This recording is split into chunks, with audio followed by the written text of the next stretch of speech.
बिस्मिल्लाहिर्रहमानिर्रहीम। आज हम चैप्टर नंबर 10 का नया चैप्टर जो है फर्स्ट ईयर का स्टार्ट करने जा रहे हैं। ये जो चैप्टर है ये ऑप्टिकल इंस्ट्रूमेंट्स को डील करता है, यानी इसके अंदर हम जो इंस्ट्रूमेंट्स हैं जो कि लाइट के प्रोसेस में इन्वॉल्व हो रहे होते हैं, हम उन इंस्ट्रूमेंट की जो है ना वो स्टडी करेंगे। तो इस चैप्टर का आज इंट्रोडक्शन है हमारे पास। इंट्रोडक्शन के अंदर हम चंद बेसिक डेफिनेशंस, टर्मिनोलॉजीज़, कुछ एक्सप्रेशंस, कुछ फार्मूलाज को जो है वो यूज़ करेंगे और उसको अंडरस्टैंड करेंगे, जिसको फर्दर हम इस चैप्टर की स्टडी करने के लिए हम क्या करेंगे, यूज़ करेंगे। तो चलते हैं जी। सबसे पहले इसके अंदर टर्म एक आएगी least distance of distant vision. इसको नियर पॉइंट भी कहते हैं। लफ्ज़ से, अपनी स्टेटमेंट से इसका सारा मतलब क्लियर है। लीस्ट डिस्टेंस है, ये कम से कम फासला है ऑफ डिस्टेंट विजन, यानी चीज़ों को क्लियर वाज़े देखने के लिए जो कम से कम फासला है, that is called near point. ये है जी नियर पॉइंट ऑफ आई। अब बात करें नियर पॉइंट ऑफ आई की। नियर पॉइंट ऑफ आई से मुराद ये है कि जब इंसानी आँख किस फासले पर, यानी कम से कम कौन सा फासला इस आँख से रखा जाए कि ये उस ऑब्जेक्ट को बड़ा क्लियर वाज़े उसको जो है ना वो देख सके। यानी अगर आप उससे करीब लाते हैं तो आपका इमेज क्या हो जाए, वो ब्लर्ड फुजी सा होना शुरू हो जाए, यानी अब आपको उसका जो इमेज है वो क्लियर नज़र ना आए। तो वो जो कम से कम फासला है उसको बोलते हैं नियर पॉइंट या least distance of distant vision. मैंने यहाँ पे इसकी डेफिनेशन में लिखी है। और नॉर्मल आई की जो एवरेज वैल्यू है ये कितनी होती है, यानी हेल्दी आई, नॉर्मल आई की 25 सेंटीमीटर। बच्चों के अंदर ये वैल्यू थोड़ी होती है और यंग एज के अंदर तकरीबन ये 25, और जैसे जैसे एज इंक्रीज़ होती रहती है इंसान की, ये जो डिस्टेंस है ये भी क्या हो जाता है, वो इंक्रीज़ होना शुरू होता है। जैसे आप कभी किसी बूढ़े शख्स को देखें, अगर उसने ग्लासेस ना लगाई हो, ऐनक ना लगाई हो, तो बाज़ औक़ात वो किसी चीज़ को देखने के थोड़ा पीछे करके फिर देखता है, फिर पढ़ता है, उसको कुछ पढ़ना है, कुछ देखना है, तो क्लियर पीछे क्यों हुआ क्लियर, क्योंकि उस आई का जो नियर पॉइंट है वो इंक्रीज़ हो चुका है। यानी वो थोड़ा सा दूर देखेगा तो उसको इमेज क्या होगा, वो सही क्लियर जो है ना वाज़े नज़र आएगा। तो इसका क्या नाम है, नियर पॉइंट। ये देखें, ये एक आई बॉल बनाई, इस आई बॉल के अंदर ये लेंस है। अब लेंस से हमने ये एक ऑब्जेक्ट रखा, जब इसको रखा 25 सेंटीमीटर पर, तो इसका जो इमेज है रेटिना पर बड़ा क्लियर वाज़े इमेज जो है ये ऑब्जेक्ट का जो देखा गया, इस आई ने देख लिया, इस लेंस ने इसका इमेज यहाँ पर बनाया रेटिना के ऊपर। ठीक है जी। अच्छा, अब इसके बाद यहाँ पर एक टर्म दूसरी आएगी, जो दूसरी टर्म पढ़ रहे हैं जी, वो है जी आपके पास विजुअल एंगल।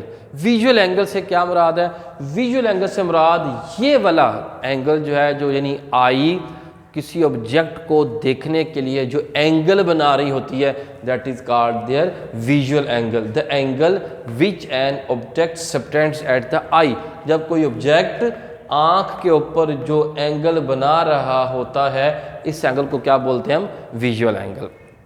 इसी तरीके से एक बात याद रखें, एक फार पॉइंट भी होता है। फार पॉइंट क्या होता है, आँख जो दूर तक, किस रेंज तक जो है ना आँख जो है किसी ऑब्जेक्ट को देख सकती है, इसको हम क्या कंसिडर करते हैं, इन्फिनिटी कंसिडर करते हैं। यानी बहुत दूर तक इसकी कोई हम स्पेशल लिमिट नहीं डिज़ाइन कर सकते कि ये इतने सेंटीमीटर तक, इतने तक देख सकती है।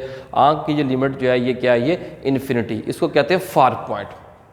अच्छा, इसके बाद नेक्स्ट जो हमारे पास एक डेफिनेशन आ रही है, ये आप ऑलरेडी छोटी क्लासेस के अंदर पढ़ के आ चुके हैं, मैट्रिकुलेशन के अंदर आपने इसको पढ़ा हुआ है, लीनियर मैग्नीफिकेशन। मैग्नीफिकेशन इंक्रीज़ करने से है, उसके ऑब्जेक्ट के साइज़ को जब आप इंक्रीज़ करके लेंसेज की मदद से देखते हैं तो हम इसको कहते हैं कि इसने इसको मैग्नीफाई कर दिया। तो सबसे पहले देखते हैं जी लीनियर मैग्नीफिकेशन क्या है। लीनियर मैग्नीफिकेशन सिंपल ये है कि अगर आपके पास ये बाई कन्वेक्स लेंस है, इस कन्वेक्स लेंस से आप किसी डिस्टेंस P पर एक ऑब्जेक्ट को रखते हैं, ये ऑब्जेक्ट हो गया, ऑब्जेक्ट का साइज़ है, इस लाइन से लेके यहाँ तक ये क्या है, ये ऑब्जेक्ट का साइज़ है। ये ऑब्जेक्ट पड़ा हुआ है, जो लेंस से किस डिस्टेंस पर है, इस ऑब्जेक्ट डिस्टेंस को बोलते हैं, रिप्रेजेंट करते हैं P के साथ, ये ऑब्जेक्ट डिस्टेंस है। इसमें से ये रेज गुजरी, ये रे डायग्राम बताई और यहाँ पर आकर इसका क्या बन गया, वो इमेज बन गया। इसको बोलते हैं इमेज साइज़। जो इस सेंटर लाइन से, इसका एक्सिस है, एक्सिस से यहाँ तक का जो साइज़ है इसको बोलते हैं इमेज साइज़। और जो ऑप्टिकल सेंटर से लेके यहाँ तक का डिस्टेंस है इसको क्या बोलते हैं, इमेज डिस्टेंस।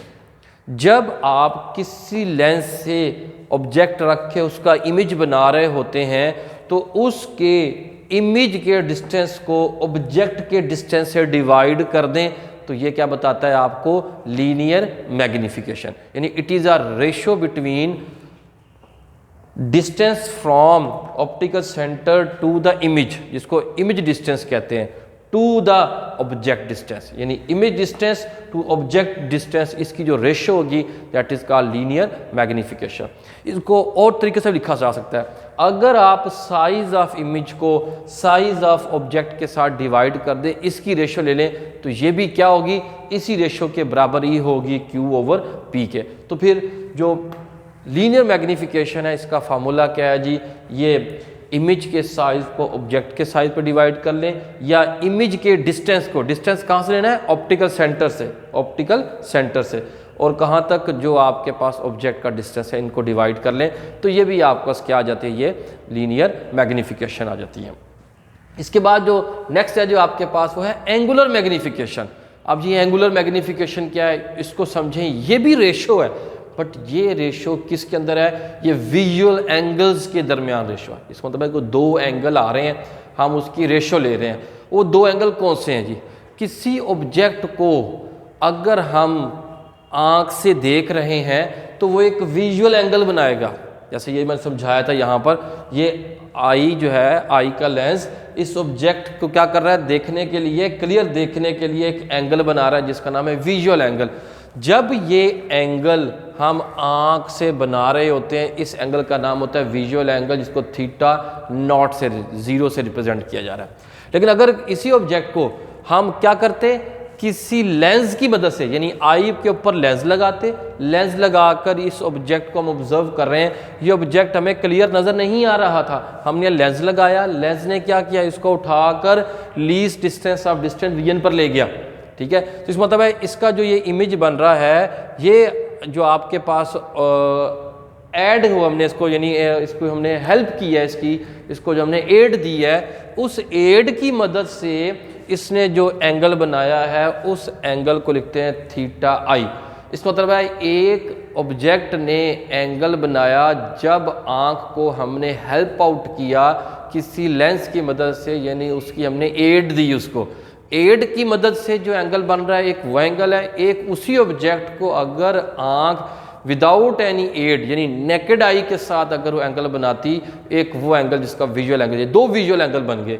इन दोनों विजुअल एंगल की जो रेशो होती है that is called angular magnification. जैसे कि इधर क्या लिख रहे हैं, जब आपने क्या किया, it is a ratio of angle subtended by image as seen through optical device, यानी इस ऑब्जेक्ट को देखने के लिए, इस क्लियर नहीं था, देखने के लिए लेंस लगाया तो इसका जो इमेज बना है least distance of distant vision पे, उसने जो एंगल बनाया हुआ है, इस एंगल का नाम क्या होगा, इसे हम कह रहे हैं एंगल विद एडेड आई। हमने उसको एड की है, हमने आँख को हेल्प आउट किया, को लेंस लगाकर हमने उसका जो इमेज बनाया है, उस इमेज का जो विजुअल एंगल होगा, उस एंगल को अपने क्या करना है, डिवाइड करना है to the angle subtended by the object at unaided eye. यानी अगर उसी ऑब्जेक्ट को हम क्या करते हैं, अनएडेड आई के साथ, जिससे हमने कोई एड नहीं हुई उसके साथ देखते, तो जो एंगल होना था विजुअल एंगल, उन दोनों एंगल्स को डिवाइड करने का नाम, इन दोनों एंगल्स को डिवाइड करना जो है that is called angular magnification. इसके बाद आखिरी डेफिनेशन जो इसके अंदर आ रही है, जो इस इंस्ट्रूमेंट के बारे में यानी लेंसेज के बारे में स्टडी कर रहे हैं, वो आपके पास आ रही है जी रिजॉल्विंग पावर। अब ये रिजॉल्विंग पावर क्या है, देखिए जब हम बाज़ औक़ात आई को एड देते हैं, कोई लेंस लगाते हैं, वो लेंस ऑब्जेक्ट को मैग्नीफाई तो कर देता है, उसको बड़ा तो कर रहा है, बट उसको क्लियर नहीं कर रहा होता। यानी वो हमें जो इमेज आ रहा है, इमेज जो है वो धुंधला सा, फूजी, ब्लर्ड, या यूँ समझे कि इतना क्लियर नहीं होता, पढ़ा नहीं जा रहा होता, उसके अंदर से कलर्स निकल रहे होते हैं, उसके एजेस इतने शार्प नहीं होते कि हम उनको क्लियरली आइडेंटिफाई कर सकें ये क्या चीज़ है। तो फिर लेंस अगर ऐसा कर रहा हो कि वो आपको उसकी माइनर डिटेल्स, हर चीज़ बड़ी वाज़े करके बता रहा हो, तो फिर उसको बोलते हैं कि ये इसकी क्या है, रिजॉल्विंग पावर है। रिजॉल्विंग पावर क्या है, एबिलिटी ऑफ इंस्ट्रूमेंट ये इंस्ट्रूमेंट की सलाहियत है to reveal the minor details of the object, कि वो क्या करे, बड़ा भी करे और साथ में उसकी जो डिटेल्स हैं, जो छोटी छोटी चीज़ें हैं, क्लियर उसकी कर दे बिल्कुल, यानी इसको वाजे करे, उसको ब्लर्ड ना करे, इमेज जो है ना बड़ा हो के क्लियर होना चाहिए। तो ये जो प्रॉपर्टी है जिसमें हम क्या कर सकते हैं, उसकी छोटी छोटी माइनर डिटेल्स को ऑब्जर्व कर सकते हैं, उसके इमेज को बड़ा क्लियर देखते हैं, that is called resolving power.